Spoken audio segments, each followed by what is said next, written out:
जय श्री कृष्णा। भक्तजन हो, आज हम भगवत गीता के चौथे अध्याय ज्ञान कर्म संन्यास योग के बारे में बात करने वाले हैं। ज्ञान कर्म संन्यास योग ज्ञान का एक भंडार है। यह अध्याय दिव्य ज्ञान का भंडार है। भगवान श्री कृष्ण ने कहा, मैंने इस अमर योग विद्या का उपदेश सूर्यदेव विवस्वान को दिया और विवस्वान ने मनुष्यों के पिता मनु को उपदेश दिया और मनु ने इसका उपदेश इक्ष्वाकु को दिया। इस प्रकार यह परम विज्ञान गुरु परंपरा द्वारा प्राप्त किया गया और राजर्षियों ने इसी विधि से इसे समझा, किंतु कालक्रम में यह परंपरा छिन्न हो गई, अतः यह विज्ञान यथारूप में लुप्त हो गया लगता है। आज मेरे द्वारा वही यह प्राचीन योग यानी परमेश्वर के साथ अपने संबंध का विज्ञान तुमसे कहा जा रहा है, क्योंकि तुम मेरे भक्त तथा मित्र हो, अतः तुम इस विज्ञान के दिव्य रहस्य को समझ सकते हो। अर्जुन ने कहा, सूर्यदेव विवस्वान आपसे पहले हो चुके हैं, तो फिर मैं कैसे समझूं कि प्रारंभ में भी आपने उन्हें इस विद्या का उपदेश दिया था। श्री भगवान ने कहा, तुम्हारे साथ तथा मेरे अनेकानेक जन्म हो चुके हैं, मुझे तो इन सबका स्मरण है, किंतु हे परंतप, तुम्हें उनका स्मरण नहीं रह सकता है। यद्यपि मैं अजन्मा तथा अविनाशी हूँ और यद्यपि मैं समस्त जीवों का स्वामी भी हूँ, तो भी प्रत्येक युग में मैं अपने आदि दिव्य रूप में प्रकट होता हूँ। हे भरतवंशी, जब भी और जहाँ भी धर्म का पतन होता है और अधर्म की प्रधानता होने लगती है, तब तब मैं अवतार लेता हूँ। भक्तों का उद्धार करने, दुष्टों का विनाश करने तथा धर्म की फिर से स्थापना करने के लिए मैं हर युग में प्रकट होता हूँ। हे अर्जुन, जो मेरे आविर्भाव तथा कर्मों के दिव्य प्रकृति को जानता है, वह इस शरीर को छोड़ने पर इस भौतिक संसार में पुनः जन्म नहीं लेता, अपितु मेरे सनातन धाम को प्राप्त होता है। आसक्ति, भय तथा क्रोध से मुक्त होकर मुझमें पूर्णतया तन्मय होकर और मेरी शरण में आकर बहुत से व्यक्ति भूतकाल में मेरे ज्ञान से पवित्र हो चुके हैं। इस प्रकार से उन सबों ने मेरे प्रति दिव्य प्रेम को प्राप्त किया है। जिस भाव से सारे लोग मेरी शरण ग्रहण करते हैं, उसी के अनुरूप मैं उन्हें फल देता हूँ। हे पार्थ, प्रत्येक व्यक्ति सभी प्रकार से मेरे पद का अनुगमन करता है। इस संसार में मनुष्य सकाम कर्मों में सिद्धि चाहते हैं, फलस्वरूप वे देवताओं की पूजा करते हैं। निसंदेह इस संसार में मनुष्यों को सकाम कर्म का फल शीघ्र प्राप्त होता है।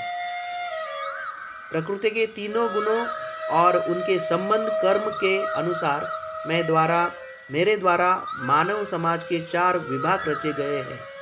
यद्यपि मैं इस व्यवस्था का सृष्टा हूँ, किंतु तुम यह जान लो कि मैं इतने पर भी अव्यय करता हूँ।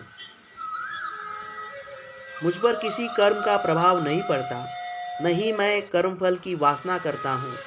जो मेरे संबंध में इस सत्य को जानता है, वह भी कर्मों के फल के पास में नहीं बनता। प्राचीन काल में समस्त मुक्तात्माओं ने मेरी दिव्य प्रकृति को जान करके ही कर्म किया, अतः तुम्हें चाहिए कि उनके पद चिन्हों का अनुसरण करते हुए अपने कर्तव्य का पालन करो। कर्म क्या है और अकर्म क्या है, इसे निश्चित करने में बुद्धिमान व्यक्ति भी मोहग्रस्त हो जाते हैं। अतएव मैं तुमको बताऊंगा कि कर्म क्या है, जिसे जानकर तुम सारे अशुभ से मुक्त हो सकोगे। कर्म की बारीकियों को समझना अत्यंत कठिन है, अतः मनुष्य को चाहिए कि वह यह ठीक से जाने कि कर्म क्या है, विकर्म क्या है और अकर्म क्या है। जो मनुष्य कर्म में अकर्म और अकर्म में कर्म देखता है, वह सभी मनुष्यों में बुद्धिमान है और सभी प्रकार के कर्मों के प्रवृत्त रहकर भी दिव्य स्थिति में रहता है। जिस व्यक्ति का प्रत्येक प्रयास इंद्रिय तृप्ति की कामना से रहित होता है, उसे पूर्ण ज्ञानी समझा जाता है। उसे ही साधु पुरुष ऐसा कर्ता कहते हैं, जिसने पूर्ण ज्ञान की अग्नि से कर्म फलों को भस्मसात कर दिया है। अपने कर्म फलों की सारी आसक्ति को त्याग कर सदैव संतुष्ट तथा स्वतंत्र रहकर वह सभी प्रकार के कार्यों में व्यस्त रहकर भी कोई सकाम कर्म नहीं करता। ऐसा ज्ञानी पुरुष पूर्ण रूप से संयमित मन तथा बुद्धि से कार्य करता है, अपनी संपत्ति के सारे स्वामित्व को त्याग देता है और केवल शरीर निर्वाह के लिए कर्म करता है। इस तरह कार्य करता हुआ वह पाप रूपी फलों से प्रभावित नहीं होता है।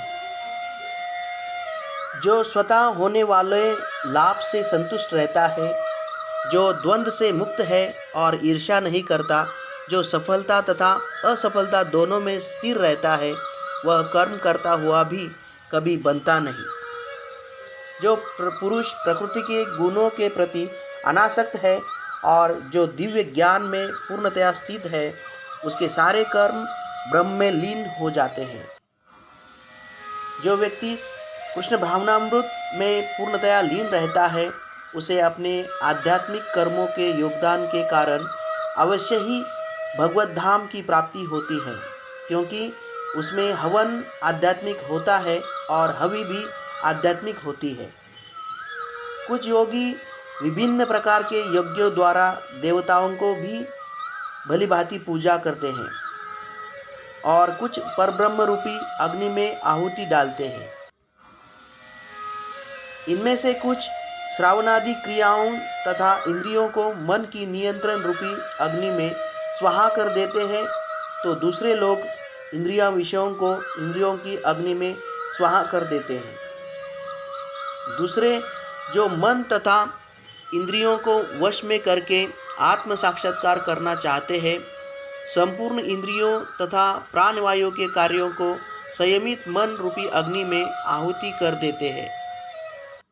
कठोर व्रत अंगीकार करके कुछ लोग अपनी संपत्ति का त्याग करके, कुछ कठिन तपस्या द्वारा, कुछ अष्टांग योग पद्धति के अभ्यास द्वारा अथवा दिव्य ज्ञान में उन्नति करने के लिए वेदों के अध्ययन द्वारा प्रबुद्ध बनते हैं।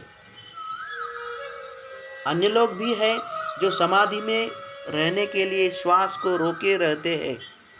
वे अपान में प्राण को और प्राण में अपान को रोकने का अभ्यास करते हैं और अंत में प्राण अपान को रोककर समाधि में रहते हैं। अन्य योगी कम भोजन करके प्राण की प्राण में ही आहुति देते हैं। ये सभी यज्ञ करने वाले यज्ञों का अर्थ जानने के कारण पाप कर्मों से मुक्त हो जाते हैं और यज्ञों के फल रूपी अमृत को चखकर परम दिव्य आकाश की ओर बढ़ते जाते हैं। हे कुरुश्रेष्ठ, जब यज्ञ के बिना मनुष्य इस लोक में या इस जीवन में ही सुखपूर्वक नहीं रह सकता, तो फिर अगले जन्म में कैसे रह सकेगा। ये विभिन्न प्रकार के यज्ञ वेद सम्मत है और ये सभी विभिन्न प्रकार के कर्मों से उत्पन्न है। इन्हें इस रूप में जानने पर तुम मुक्त हो जाओगे। हे परंतप, द्रव्य यज्ञ से ज्ञान यज्ञ श्रेष्ठ है। सारे कर्म यज्ञों का अवसान दिव्य ज्ञान में होता है। तुम गुरु के पास जाकर सत्य को जानने का प्रयास करो, उनसे विनीत होकर जिज्ञासा करो और उनकी सेवा करो। स्वरूप सिद्ध व्यक्ति तुम्हें ज्ञान प्रदान कर सकते हैं, क्योंकि उन्होंने सत्य का दर्शन किया है।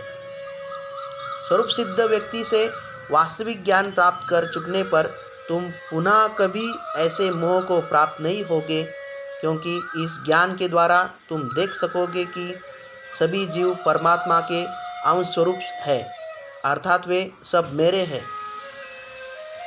यदि तुम्हें समस्त पापियों में भी सर्वाधिक पापी समझा जाए, तो भी तुम दिव्य ज्ञान रूपी नाव में स्थित होकर दुख सागर को पार करने में समर्थ होगे। जैसे प्रज्वलित अग्नि ईंधन को भस्म कर देती है, उसी तरह हे अर्जुन, ज्ञान रूपी अग्नि भौतिक कर्मों के समस्त फलों को जला डालती है। इस संसार में दिव्य ज्ञान के समान कुछ भी उदात्त तथा शुद्ध नहीं है। ऐसा ज्ञान समस्त योग का परिपक्व फल है। जो व्यक्ति भी भक्ति में सिद्ध हो जाता है, वह यथा समय अपने अंतर में इस ज्ञान का आस्वादन करता है। जो श्रद्धालु दिव्य ज्ञान में समर्पित है और जिसने इंद्रियों को वश में कर लिया है, वह इस ज्ञान को प्राप्त करने का अधिकारी है और इसे प्राप्त करते ही वह तुरंत आध्यात्मिक शांति को प्राप्त होता है। किंतु जो अज्ञानी तथा श्रद्धाविहीन व्यक्ति शास्त्रों में संदेह करते हैं, वे भगवत धामामृत नहीं प्राप्त करते, अपितु नीचे गिर जाते हैं। संशयात्मा के लिए न तो इस लोक में न ही परलोक में कोई सुख है। जो व्यक्ति अपने कर्म फलों का परित्याग करते हुए भक्ति करता है और जिसके संशय दिव्य ज्ञान द्वारा विनष्ट हो चुके होते हैं, वही वास्तव में आत्मपरायण है। हे धनंजय, वह कर्मों के बंधन से नहीं बनता।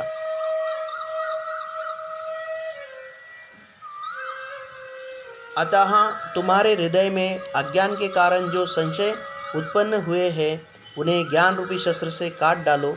हे भारत, तुम योग से समन्वित होकर खड़े हो और युद्ध करो।